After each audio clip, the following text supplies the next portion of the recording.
field memos, consistent and regular site walks and reviews, and photos. I take so many photos, it's ridiculous. What was the one before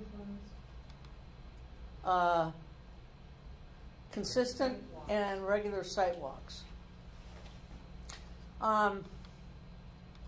Oops, sorry. Okay, submittal logs. I had some solar panels put up on my roof, and they were shocked when I said, I want to see the cut sheet on the mounting hardware. What do you want to see that for? I said, because it's going on my roof. I want to know what you're putting on my roof. And they showed me, and I said, no, I don't want that stuff. I'll tell you what I want. And I showed them what I wanted. You know. Like what you wanted was better Yeah. figured? Yeah. That's all just part of the documentation.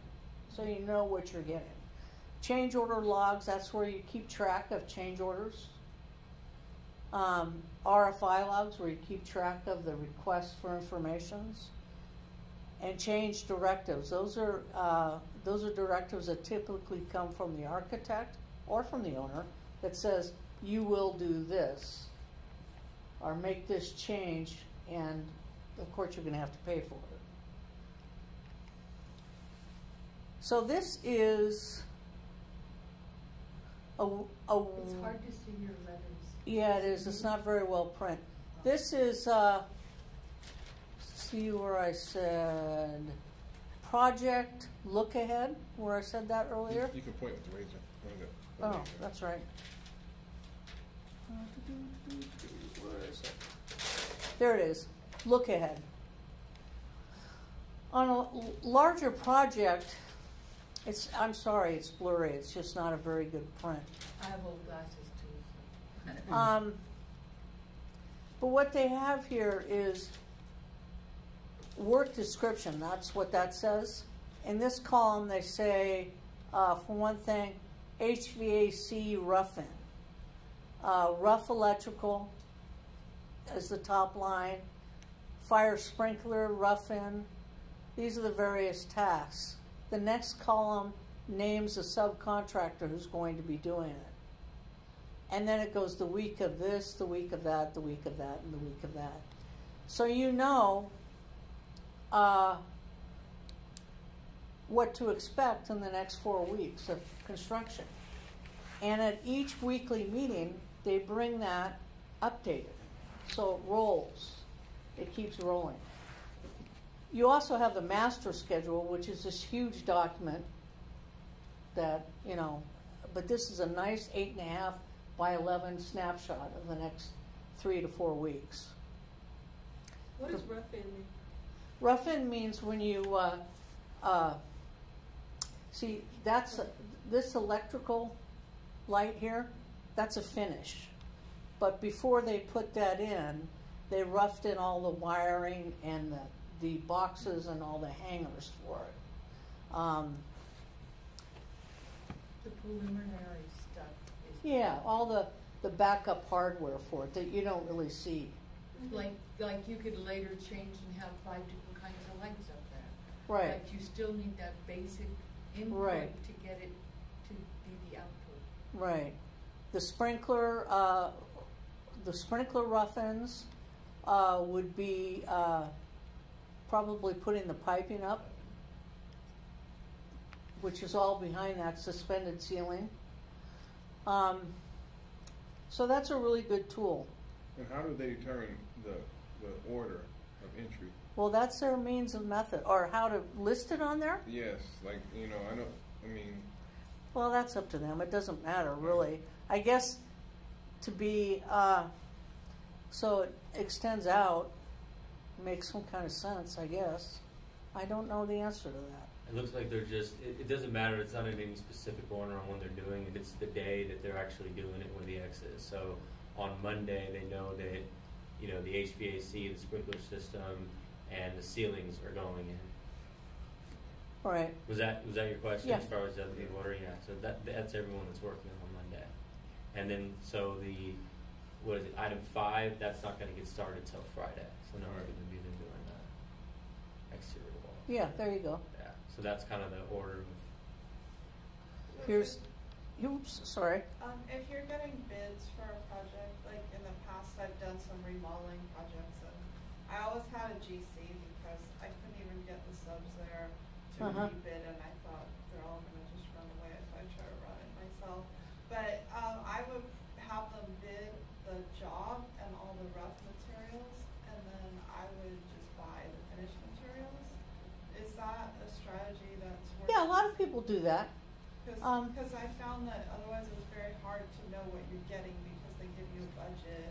Right. And if you're a woman, they'll sometimes say, I've got this extra job hidden in the back. It's nowhere, in essence. Yeah. To explain it, like, you have no idea, you can't back it up, you have no warranty, anything on it. Because they think that we will believe you guys. Documentation. I worked with 26 inspectors. Yeah, there you go. Okay. Importance of documentation. If it isn't documented, it didn't happen. Right? It levels the playing field. It keeps everyone kind of honest, or sort of does. It's transparency is very important for honest and trusting relationship. Now, here's the part. This is a part of the overhead and general conditions. When a contractor bids a project, they bid what it's going to cost them to perform the work in terms of paying their people and paying the subs. And then they also add another markup, 25, 30%. Well, that's for general conditions and their overhead to do the work. So you're paying for it. I've had a contractor say to me, no, I don't write change orders. I don't have the time for that. Well, that's unfortunate. You're getting paid for it. Okay, we'll talk later. I'll talk to somebody else meantime. And it's much better to stop something before they start something. When I bought my duplex myself, we had 10 years of having put a roof on, a 40-foot high up in the sky thing. We had sprinklers put in because of codes. We had very many things, and yet they say, well, we'll just do this, and then I get to see this bathroom. I hated the bathroom. When I went to see the property, I literally stepped backward because I'd never had that reaction before. But I realized it was so old and so decrepit, what I was buying, and then they said they were going to change it, and it looked so awful what they did. But the building inspector came in and said, why did you guys do this anyway? Why didn't you do it like this? Yeah, it's really important to speak up. So when you look at a contract, here are just a few of the essential items that you want to make sure are in a contract that you are going to sign. How long is it going to take them to do the job? What are the requirements for submitting schedules and update? Those look-aheads we just looked at. Incentives and liquidated damages. They say, oh, it'll take me 6 weeks, and you're into it going down to your fourth month, and they're still not done. Well, what's in the contract to say, hey, if you take 4 months longer than what you said you were going to take, or you go any time longer, you're going to owe me some money, because that's a cost to me that I'm out of use for this building. If it's a building that you could be renting, that's what liquidated damages are. They're not meant to be punitive. They're meant to provide you some compensation for what it cost you to not have your product as promised. The other hat, you can put incentives in. If you finish this in 5 weeks, you're going to get a little extra bonus. That's an incentive. What to do when there is a unforeseen condition. and changing the scope of work, how's that going to be handled? Claims and disputes, how are you going to handle claims and disputes? Arbitration, mediation, how are you going to do this? Fight to the death. Payment applications, and using the schedule of values. I think I have a schedule of values in here that I'll describe to you because that's really important. Yeah, I do. Payment applications. Of course, now this is all for large jobs, but even for your smaller residential type work, that's still the essential principles stay the same. Who's going to be supervising the project? Are they going to be there every day? Somebody's got to be there that's be in charge. Do you have submittal requirements? Like when I asked that contractor for a cut sheet on the hardware, before you put it up there, submit the material that you're going to be using so that I can look at it and say yay or nay. Substantial completion is something that occurs when the building is substantially complete. And it may not be final. There may be what is called a punch list or a list of things that are yet to be done, but it's still substantially complete. Insurance and bonds. What kind of payment bonds, performance bonds are you going to require? Of course, you have to compensate the contractor in order for them to provide those to you because they're not free. But it also gives you a sense of security. And how to handle a termination or a suspension in the contract. If you don't like each other, how do you handle that? Those are all essential elements to a contract. And now, how many pages is that contract? Well, you know, some of the ones I've seen come from the GCs is a page and a half. Yeah, not bad. Wow. Even Okay. for commercial? No, for commercial it's going to be more. But there's all kinds of conditions. I'll have some resources on this at the end, but let's see. Yeah, I'll talk about that. Okay, this is an application for payment. Damn, I wish it. Can we try focusing that a little bit better? Because you can't really see the words. Yeah, it's Got the format, but not the essence of it. That's the best. I think you're right. That's damn. You give me a reason to buy those glasses. Yeah. Well, I gotta get up closer. This project was for the construction of a new fire station, and the project value originally was, I think it was $7 million something. And then when you get change orders, you have to add those into the contract sum. So if you could say, here's a change order for $2,500 to do this change of the added addition to the scope of work. You put that over here, there's change order, and it gets added to that. So that becomes a new contract sum. Can I ask you a question? I'm interrupting. What year was this? I think you got over there in November or something. 2015.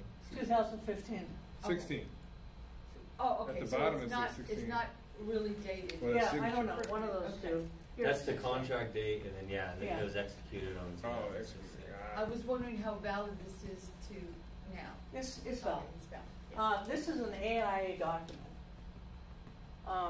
So it's very valid. Now, there's something else that I haven't talked about, but one of the things you can opt to do as an owner is say, if you give me a payment application for $100,000, I'm going to hold back 10%.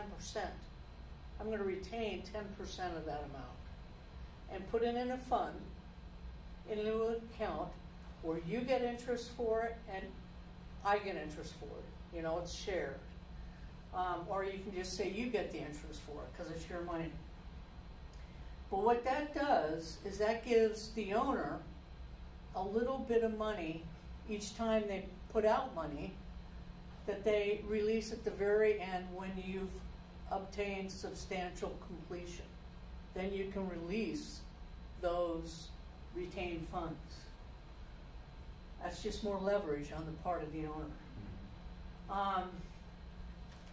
So here's a total earned less retainage.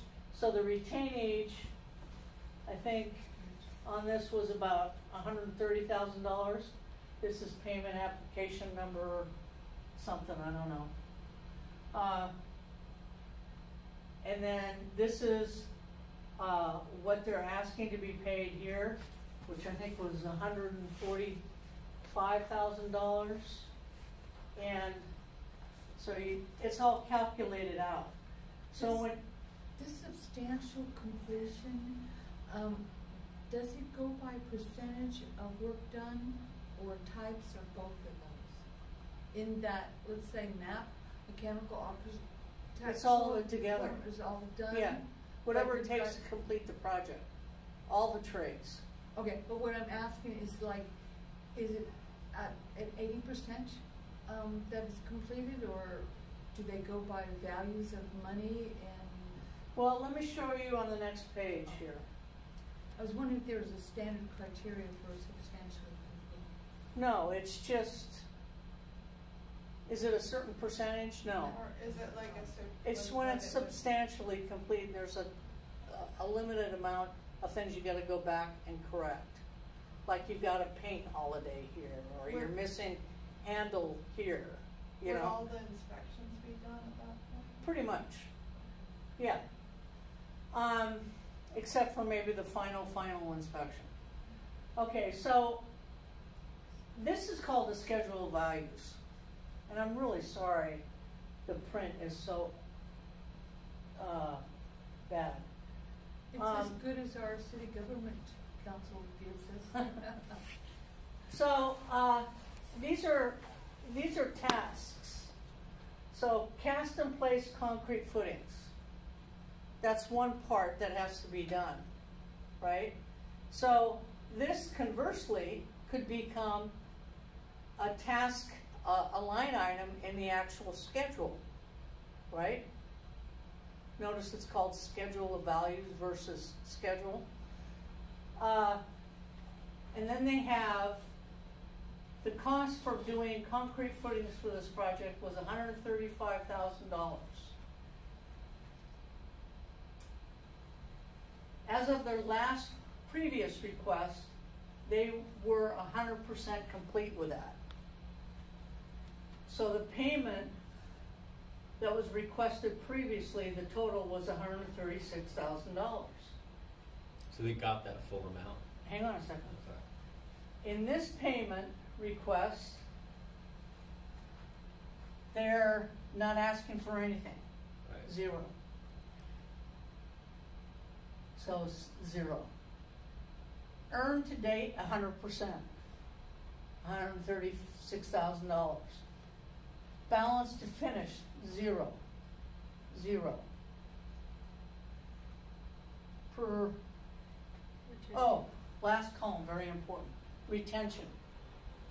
That says retention. Yeah, it says retention. So, what's been retained out of this $135,000 is $6,750. So that's in that account that's making interest for somebody. Got it. And then what happens with that money at the end? At the end, you release it. To the contractor. It's part of the final payment. Got it. So, in each pay application, say you have a project that you're going to pay the contractor 10 different payments. Each time, you get one of these. So you can track it, right? And then your owner rep can go and say, well, let's see. let's go to one here where balance to finish. Let's see. Let's go to one. Oops. Let's go to one.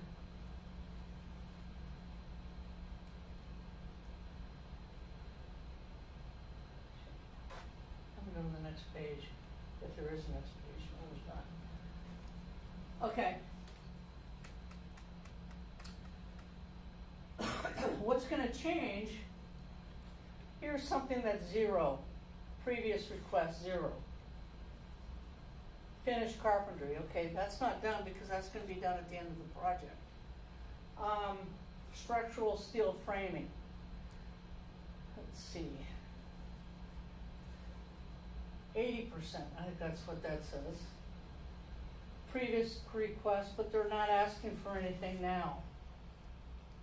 For whatever reason, because they haven't done anything with it, they're doing something else. But you see, that's just, it just moves, it just rolls with each payment request. And you have a record now. It's all documented. It's very neat and tidy.